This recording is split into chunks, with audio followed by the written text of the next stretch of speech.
오늘 마가복음 14장 첫 번째 강해의 제목은 전적인 사랑입니다. 전적 사랑.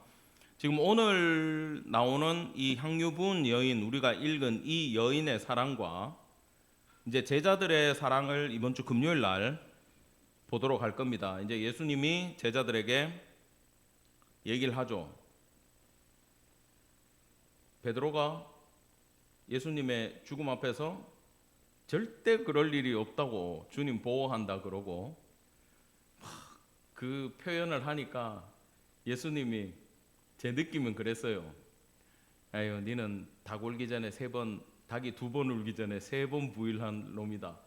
여러분, 그 3번 부인한다는 거 물론 베드로가 3번 부인을 하지만 한번 따라해 볼까요? 완전한 부인.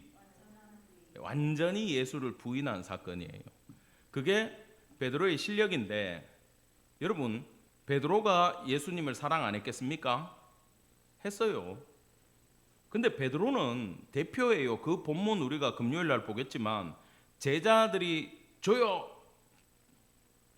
그러고 다 얘기했던 거예요. 베드로가 그냥 대표성을 띠는 거지. 다 예수님 사랑한다 그러고 예수님 지키겠다 그래요. 근데 못하죠. 예. 근데 만약에 이 여자가 그 상황이었으면 이 여자도 예수님을 부인했을까요?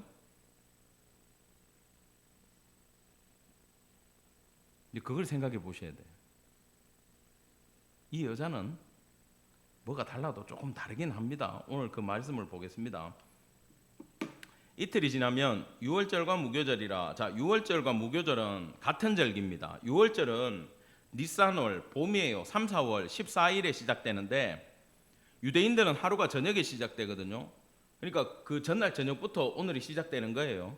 그러면 그 전날 저녁부터 이제 뭘 하냐 하면은 이제 유월절이 시작됐어요. 그러면 유월절 어린 양을 잡고 밥으로 뭘 먹습니까? 그 반찬은 고기가 되겠고, 밥은 누룩을 넣지 않은 무교병이 되겠고, 반찬은 쓴 나물이 되겠죠. 이 세 가지를 먹으면서 유월절 절기를 하루를 지켜요. 그리고 그 이후에 15일부터 21일까지 일주일인데 그거 무교절이라고 불러요. 유월절은 아닌데 또 일주일 동안 유월절 어린 양은 다 먹었으니까 이제 빵하고 나물만 먹으면서 이제 버텨야 됩니다. 이게 무슨 얘기냐? 지금 절기가 됐다는 거고, 이 유명한 절기가 찾아오면 사람들이 몰리는데 그 몰릴 때 예수님을 잘못 죽이다가 2절 그래 돼 있죠. 밀란이 날까 하노니 명절에는 하지 말자 그러잖아요. 그러면 산헤드린 공회에서 지금 계획 세우는 건 뭐냐 하면은 예수님을 죽이려는 거예요. 왜 죽이려 그랬을까요? 우리한테 오는 인기와 우리가 거둬들여야 되는 돈과 내 기득권이 예수님이 자꾸 성전에 들어와가지고 깽판 치고, 과부 두렙돈 사건 기억나죠? 성전께 바라보고 째려보고 사람들한테 똑바로 가르치니까 예수님의 인기가 어떻게 됐어요? 올라가겠죠. 모함도 해보고 뭣도 해봤는데 다 벗어나는 거예요. 이 양반이 어떻게 로마의 힘을 빌리든지 종교법으로든지 걸어가지고 죽일 수가 없어. 괜히 잘못 붙잡았다가는 이 사람을 따르는 백성들이 들고 일어나면 시끄러워지면 오히려 로마한테, 헤롯한테 우리가 벌받아 죽는다라는 거예요. 그래서 조용할 때 잡아 죽이겠다, 이 계획을 세우고 있어요. 그리고 우리가 읽은 본문 끝에 보면은 가룟 유다 얘기가 나오죠. 그건 무슨 얘기입니까? 지금 이건요, 여러분, 이 샌드위치 본문이라는 거예요. 지금 요 산헤드린 공회 이야기가 1, 2절에 나오고 10절과 11절에 가룟 유다 얘기가 나왔어요. 한쪽에서는 죽이려고 하고 한쪽에서는 죽이려고 팔아먹으려고 하는 사이에 예수님이 향유 부은 여인 마리아입니다. 실제로 마리아가 나사로 동생 마리아예요. 기름 부어준 사건이 요 사이에 딱 끼워져 있단 말이에요. 근데 실제로 여러분, 이 다음에 나오는 본문은 이게 지금 순서가 잘못됐어요. 원래 이건 지금 우리는 고난주간 안에 들어있는 거예요. 이 본문은. 그죠? 근데 마리아가 향유 부은 건 예수님 입성하기 전날이야. 지난주 토요일이요. 근데 마가는 지금 이걸 여기다가 딱 집어넣어놨어요. 빵과 빵 사이에 패티가 들어있다 그랬잖아요. 닭고기가 들어있으면 치킨버거라 그랬죠. 치킨에 해당되는 핵심이 뭐냐? 이 여인이 기름 부은 사건이야. 마가가 세월이 지나고 보니까 전부 다 예수를 잡아 죽이려는 계획을 세울 때 이 여자만큼은 달랐다. 그걸 얘기해주고 싶었어요. 실제로 이 산헤드린 공회에서 예수님 잡아 죽이려는 사건을 조심하고 있지만 예수님 부활한 이후에 수년이 지나고 한번 6월절에 예루살렘에서 민란이 일어났는데 요세푸스 기록에 보면 3만 3천 명이 밟혀서 죽었대. 폭동이 일어날 때 군중들의 소요 사태가 일어나고 로마에서 잡으러 오고 난리가 나니까 도망가다가 그 가슴 아픈 일이지만 이태원 할로윈데이 압사 사건 있죠. 그렇게 죽은 사람이 3만 명이 넘었대요. 왜? 절기 때. 뭡니까? 1년에 3번은 예루살렘 성전에 가서 하나님한테 얼굴을 비춰야 되는 남자들의 중요한 절기니까 사람들이 모일 거고 그때 괜히 잘못하다가는 문제가 생긴다는 거예요. 여러분, 이놈들은요, 하나님이 광야 생활 이전에 애굽에서 기적적으로 구원시켜주고 죽음을 유월해가지고 광야로 나와가지고 40년 동안 도와주신 은혜의 절기에 누구 죽일 계획을 세웠다고요? 예수님을 어떻게 할까 고민하고 있는 인간들이었고, 요놈들은 밀란을 두려워해가지고 하지 말라 그랬는데 결국 누가 나섭니까? 가룟 유다가 나서가지고 예수님은 6월절 어린 양으로 죽게 돼 있죠. 하나님이 전체의 주권자이기 때문에 하나님이 유다를 배신하게 했다라는 말은 틀린 얘기지만 하나님이 그 사건이 일어나도록 두신 거잖아요. 그래서 예수님의 죽으심과 부활하심은 전체적으로 하나님의 계획과 시간 안에 있다라는 건 여러분 기억하고 가시길 바랍니다. 누가 죽이고 싶다고 죽일 수 있고 뭐 막고 싶다고 막을 수 있는 사건은 아니었다, 그 뜻이에요. 자, 이제 향유 부은 여인한테 집중을 해보겠습니다. 예수께서 베다니 나병 환자 시몬의 집에서 식사하실 때에 한 여자가 매우 값진 향유 곧 순전한 나드 한 옥합을 가지고 와서 그 옥합을 깨뜨려 예수의 머리에 부으니, 이 유리병에 담겨 있었겠죠. 항아리 같은 이런 병에. 근데 이게 먼저 나오는 얘기가 뭐냐면 베다니 나병 환자 시몬의 집, 이걸 잘 이해하셔야 되는 게, 만약에 이 시몬이 나병이 걸려 있는 상태라면 예수님이 지금 이 집에 사람들하고 들어가요, 못 들어가요? 제자들하고 못 들어가죠. 그러면 이 시몬은 예수에 의해 가지고 치유함을 받은 거겠죠. 아마 학자들 말로는 나사로의 아버지일 수 있다라고 봅니다. 명확하지는 않아요. 자, 그런데 어쨌든 지금 이 여인이 잠시만요. 집사님, 그 옷 눌려져 있습니까?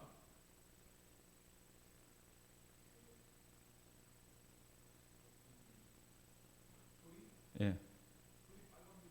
빨간불 들어와 있어요. 예.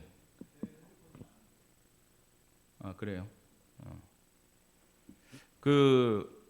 지금 이 나병 환자 시몬의 나사로의 아버지라고도 보지만 명확하지는 않습니다. 어쨌든 이 사람은 지금 나병을 치유함을 받았고 예수님을 초대를 했어요, 안 했어요? 예수님을 집으로 초대를 했죠.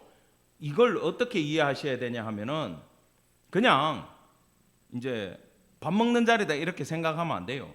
유대인들은요, 식사 자리에 초대를 합니까, 안 합니까? 함부로 초대를 안 합니다.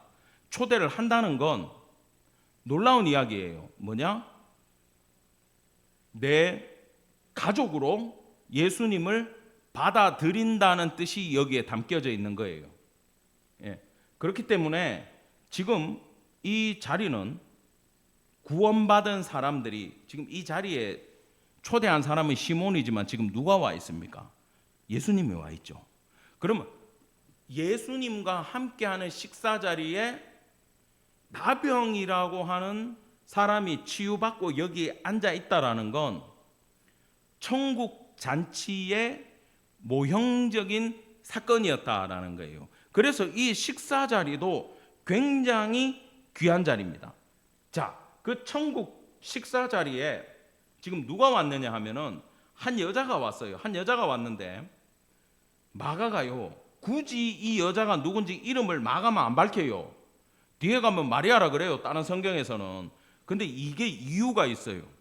무슨 이유냐 하면은 마리아처럼 우리는 이 설교를 지금까지 어떻게 했냐면 마리아가 이 비싼 향유를 팍 깨가지고 예수님한테 전적으로 다 부어드렸지 않냐.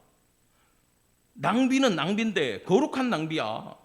그러니까 주님 나라에 투자하는 건 날리는 게 아니야.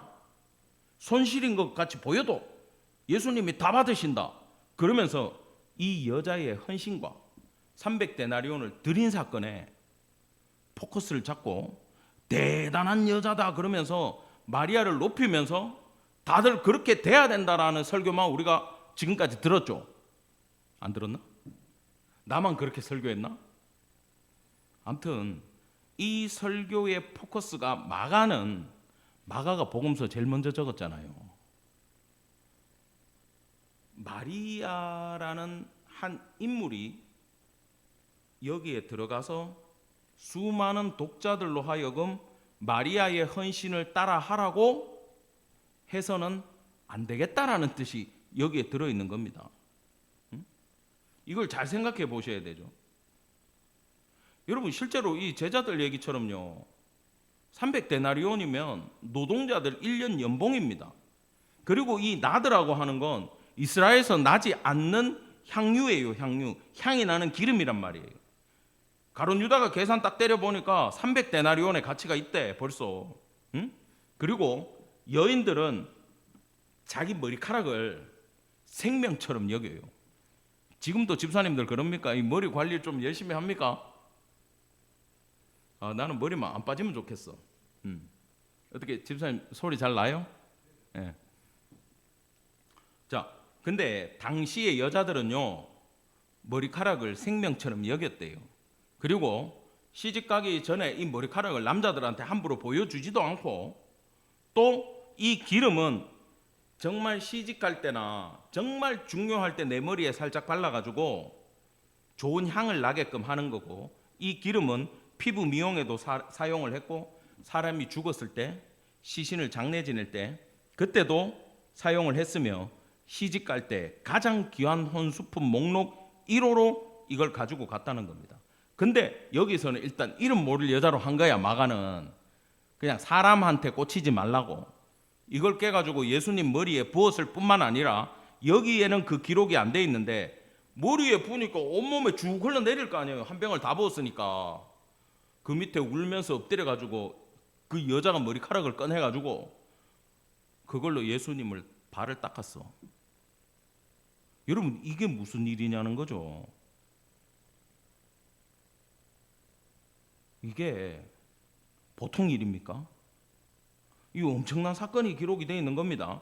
자, 4절입니다. 이걸 보더니 사람들이 화가 나는 건 당연해요. 왜냐하면 유월절 기간에는 가난한 사람들을 도와줘야 돼. 이건 뭡니까? 율법입니다. 율법. 사람들 많이 모였을 때 구제하는 율법이 있어요. 근데 의문데 그걸 안 행하고 이 여자가 그거 깨가지고 그냥 조금만 따라가지고 발라드리든지 조금만 따라가지고 예수님한테 뿌리든지 그러면 되는데, 한 병 다 해갖고 버버리니까 아까워 안 아까워? 아깝지. 차라리 그거 팔아가지고 좋은 데 쓰고 예수님한테 조금 발라드리면 되지. 그러니까 율법의 관점에서는 화가 나는 건 맞아요.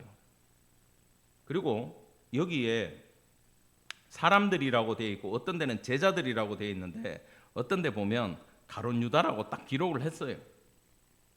그리고 그 여자를 책망한다, 이 사람들이 화를 냈다, 가룟 유다인지 아니까 유다라고 얘기할게요. 유다가 화를 내면서 여자한테 욕을 하면서 난리를 치는데, 이게 원문에 보면 하나님의 분노에 나오는 단어가 쓰였어. 이게 콧김이나 황소가 열받아가지고 들이받으려고 할 때 막 코로 숨 쉴 때 여기서 막 불같은 콧김이 나오잖아. 가룟 유다가 이러고 있었다는 거야. 뭡니까? 300데나리온 돈에 대한 엄청난 집착을 하고 있고, 그것 때문에 지속적으로 분노를 드러내고 있었다라는 거예요. 예수께서 이르시되 가만히 두라. 너희가 어찌하여 그를 괴롭게 하느냐? 그가 내게 좋은 일을 하였느니라. 칼론 에르곤, 좋은 일. 자, 이건 따라합시다.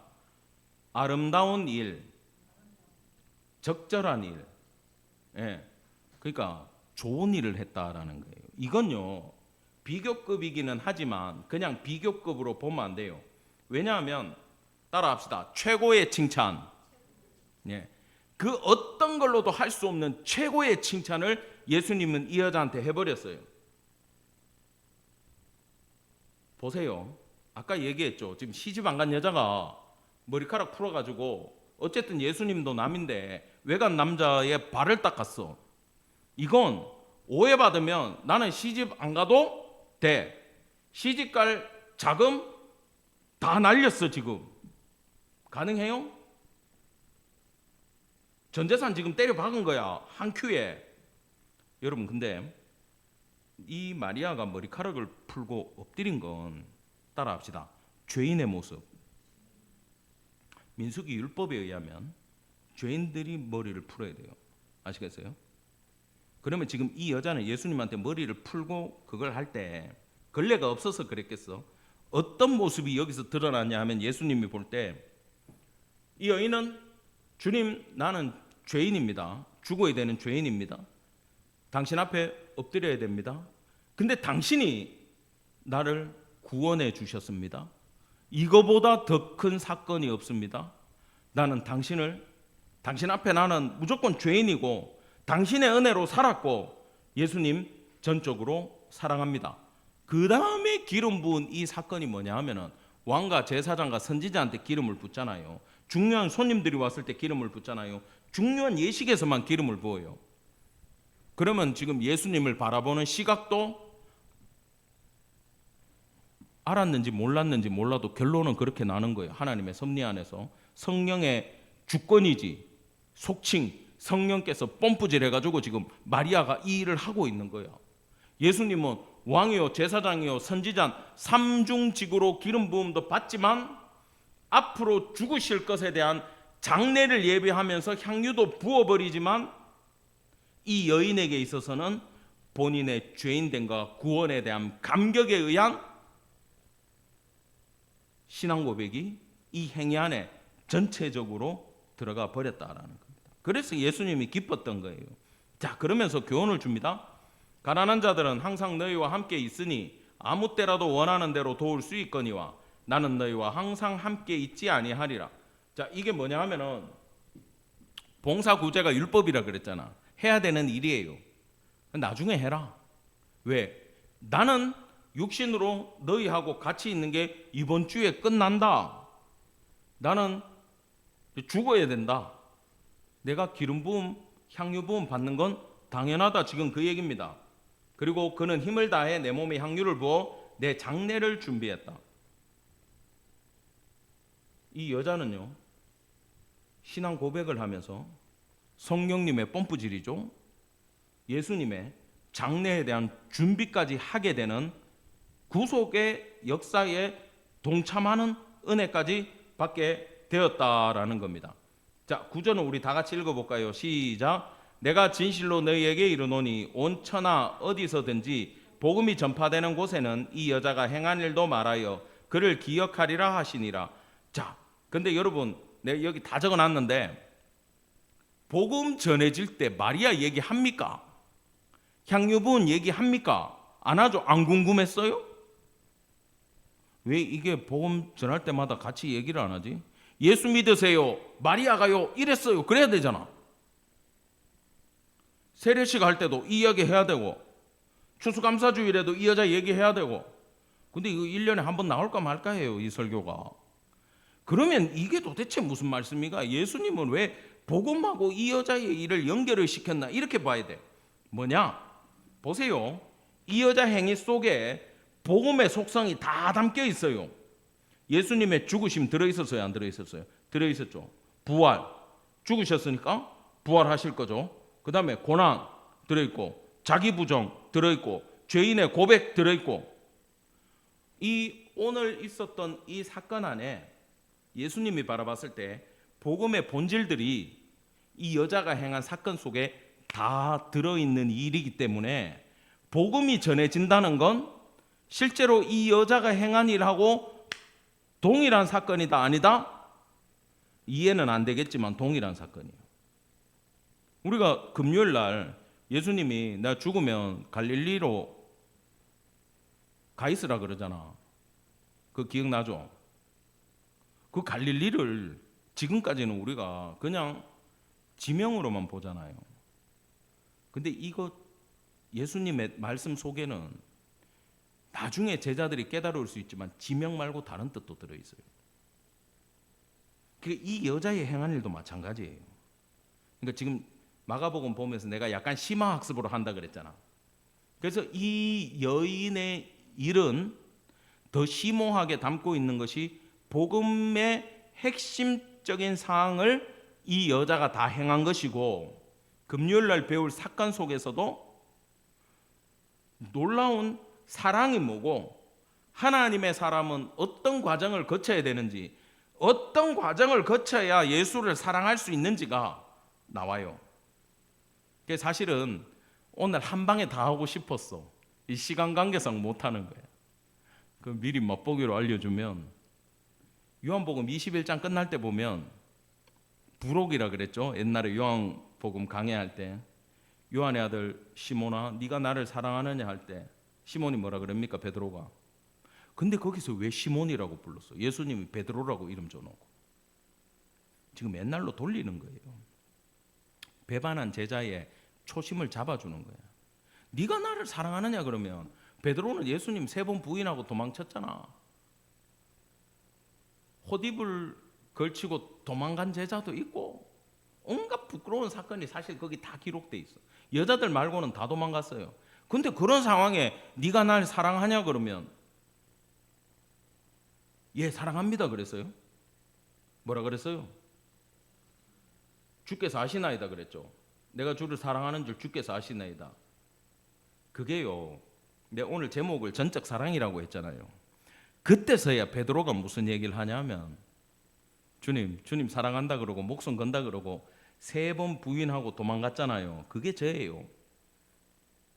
그런 나한테 주님이 너 나 사랑하냐 그러면 내가 뭐라 그럽니까? 내가 곧다구로밖에 주님을 사랑 못하는 줄 당신이 아시나이다. 그 얘기예요. 실제로는 베드로가 제자들이 예수님 부인하고 도망가 봐야 뭘 알아요? 내 사랑의 실력을 알아요. 그때 깨달았어요. 갈릴리 바닷가에서 그제서야 내 힘으로 예수님을 사랑할 수 없고 내 능력으로 주의 일을 감당할 수 없고, 그래서 그 예수님이 회복시켜준 그날과 그 다음 날로 바뀌는 거야. 그 이전과 그 다음으로. 그러면 이제 누구를 의지할 겁니까? 주님을 의지해야 내가 사랑할 수도 있고 주님을 의지해야 주의 일도 감당할 수 있는 사랑의 단계로 넘어가는 거예요.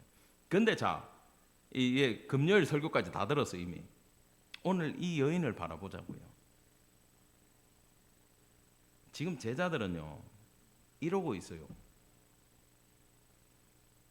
가룟 유다가 머리가 빨리 돌아가니까 이 짓까지 한 거야. 어차피 3년 날렸는데 일부 손실이라도 만회하고 내 끝내야 되겠다. 물론 마귀가 펌프질을 했지. 그 생각을 집어넣었어. 이게 제자예요 이게. 근데 그 여인은 진짜 그 옥합 깼다라는 건 내 미래를 날려버린 거야. 여러분 이 여자가 뭘 해가지고 1년치 연봉을 또 모아요? 여러분 와, 우리 집사님 1년 연봉 1억이라고 계산해 봅시다. 센가? 작나? 좀 더 잡을까요? 그 평균치 잡아가지고 1억을 번다고 칩시다. 연봉이 1억인데 집사님이 남편이 1억 벌어. 근데 그 1억 저축하려면 얼마 걸려요? 얼마 걸릴지 모르겠죠. 지금 감이 계산이 안 되죠. 이 여자 계산 안 되는 짓 한 거예요 지금. 근데 어떻게 그럴 수 있지?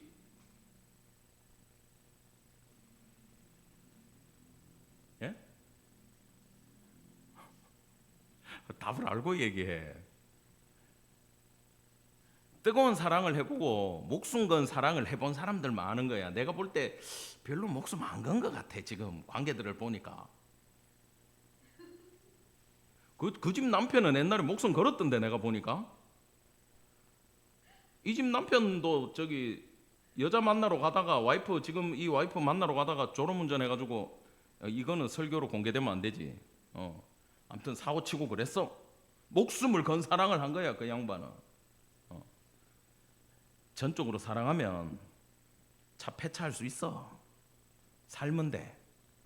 전적으로 사랑하면 진짜 예수님이 이제 내하고 같이 할 날이 얼마 안 남았는데 나는 이 사람 때문에 살았고 난 이 사람 너무 고맙고 너무 사랑하고 뭘 해줘도 아깝지 않은 분이 예수님이야.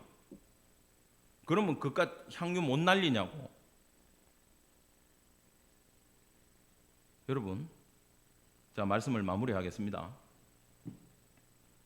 우리는 못 날린다고 보고 금요일 날 가야 깨닫는다고 보고 이 여인이 사람들 앞에 머리를 풀었다라는 건 사실은 수치스러운 일이지만 내 전부를 지금 예수님 앞에 내놓는 거예요. 첫 번째. 두 번째, 이 머리를 푸는 건 주님 저는 죄인입니다 라는 고백이에요. 세 번째, 내 할 수 있는 거 다 했어. 근데 이 물질에 포커스를 잡지 말고 아까 얘기했죠. 어떤 마음이라야 이걸 깰 수 있냐고. 전적인 사랑으로 드려버렸어요. 이 마음을, 이 드림을, 이 여자의 속을, 이 안타까움을 이 여자는 설교 똑바로 들었던 거야. 왜? 예수님이 계속 나는 너희 죄 때문에 죽는다. 그리고 다시 살아날 거다. 설교를 엄청 하셨어. 제자들은 사리사욕에 눈이 멀어가지고 나 언제 출세하지? 이러고 있을 때 이 여자는 말씀을 똑바로 들은 거야. 아, 예수님의 삶이 얼마 남지 않았구나. 바로 들었어. 주님 말씀에 꽂혀있던 이 여인을 성령께서 붙잡으셔서 그 아버지 마음이 어땠겠어요? 예수님 죽일 때. 우리가 다음에 겟세마네 기도를 내가 언제 할지 모르겠지만 예수님 이 영화도 잘못됐어. 이 뭐 패션 오브 크라이스트나 이거 다들 막 보고 찔찔 짜는데 우리가 그런 예수님 관련된 걸 볼 때 있잖아요. 예수님의 고통 당하심 맞아요. 근데 예수님이 그 고통을 당하시면서 뭘 이루셨고 예수님이 왜 괴로워했는지 채찍에 맞아서 못이 박혀서 괴로웠는지 우리의 죄를 지시기 위해서 하나님과의 관계가 끊어져야 되기 때문에 그 순간 괴로웠던 건지 그걸 생각해야 돼. 그럼 지금 성령님은 예수님도 다 알아. 내용이 스토리를. 그럼 아버지 마음이 이 아들을 바라볼 때 저 내 팔아먹어야 되는 온 인류 앞으로 올 인간들 다 내 배신할 것들 죄를 과거 현재 미래를 다 지고 죽으셔야 되는 그 순간 온전한 죄물이 되려면 하나님이 계속 붙잡고 있으면 예수님이 십자가에서 죽겠냐고. 안 죽지. 나야 되는 거예요. 지금 살리려면. 아시겠어요? 그 하나님과 관계가 끊어지고 십자가에서 죽어야 되는 하나님이 아들을 바라보고 있을 때 뭔들 못 해줄까? 어떤 거라도 그 죽음을 앞둔 예수님한테 이거 표현하기가 이거 책에 안 나오니까 말하기가 그런데 아버지 입장에서 자식이 죽는 걸 안다면 죽어야 사는 길이니까 어쩔 수 없이 그 길을 가야 되는데 향유라도 부어드리고 싶지 않겠어요, 아버지 마음이. 그 마음을 누가 받았다는 거예요? 그 성령의 마음을 이 여인이 받아서 하나님의 엄청난 온 인류를 구원할 구속사에 이 여인의 헌신이 쓰여졌어요. 300디나리온이 그래도 비싼가요? 이 한 여자의 인생이 그래도 귀한가요? 아무것도 아니죠. 예수님의 치르실 것에 비하면. 자, 그렇다면 우리는 가룟 유다 정도 된다고 봅시다. 팔아먹고도 남을 인간이지. 근데 우리가 이걸 지금 말씀을 받았어요. 나는 이거 받을 때 너무 힘들었어. 왜? 내 속에 사랑이 얼마 있는지 나는 모르겠어. 난 솔직히 모든 말씀을 은혜 안에서 준비하면 되는데 모든 말씀을 이 여인과 같은 마음에서 준비할 능력이 안 돼요. 그래서 우리가 사순절 보내면서 다음 주면은 고난주간이잖아요. 그죠? 내가 이 말씀 통해서 여러분과 나누고 싶은 것은 주님 앞에 나는 어떤 신앙 고백으로 나갈까? 이걸 먼저 생각하시기 바랍니다. 이 여인을 보면서 이 여인은 내가 죄인이라 그러고 예수님 앞에 머리카락 풀고 엎드렸잖아요. 우리는 죄인의 고백을 어떻게 할 건지, 그 은혜와 사랑에 대한 고백을 어떻게 할 건지 지금부터 묵상하시면서 결론은 나와 있습니다. 이 여인처럼 전적 사랑으로 예수님 앞에 나아가는 성도 되기를 간절히 축원합니다. 안 될 겁니다. 그 일 가지고 이제 배웠으니까 기도하는 성도 되기를 간절히 축원합니다. 아멘. 기도하겠습니다. 성령의 강권하신 역사와 축복 가운데 마리아라고 하는 한 여인이 그의 모든 것 들여 예수님의 장례를 준비하며 자신은 그저 주님 사랑하는 마음에 전적으로 드리고 싶은 마음에 내가 주님 앞에 죄인이라는 고백으로 향유를 깨어 붓고 머리카락으로 예수님의 발을 닦았지만 하나님 아버지의 마음은 사랑하는 아들의 장례를 준비한 사건에 그 여인을 사용하여 그 여인의 모든 행위가 복음으로 변화될 수 있도록 역사해 주신 것을 오늘 마가복음 14장 본문을 통해 저희가 배웠습니다. 저희들은 유다와 같은 존재이고 예수님을 전적으로 부인하는 과거의 베드로와 같은 존재이나 이 여인을 바라보며 아버지의 뜻을 바라보며 저희도 주님 더욱더 사랑하고자 기도합니다. 하나님, 이 순간부터 사랑하는 주의 자녀들이 예수 그리스도 더 사랑하기 위하여 엎드려 기도할 때에 주님 음성 들려주시고 성령으로 깨닫게 하시고 사랑하는 마음, 연약한 심령 헤아려 주셔서 우리의 남은 인생 예수 그리스도 더욱더 사랑하다가 갈 수 있도록 아버지여 은혜 베풀어 주시옵소서. 감사드리며 우리 구주 예수 그리스도 이름 받들어 간절히 기도드렸습니다. 아멘.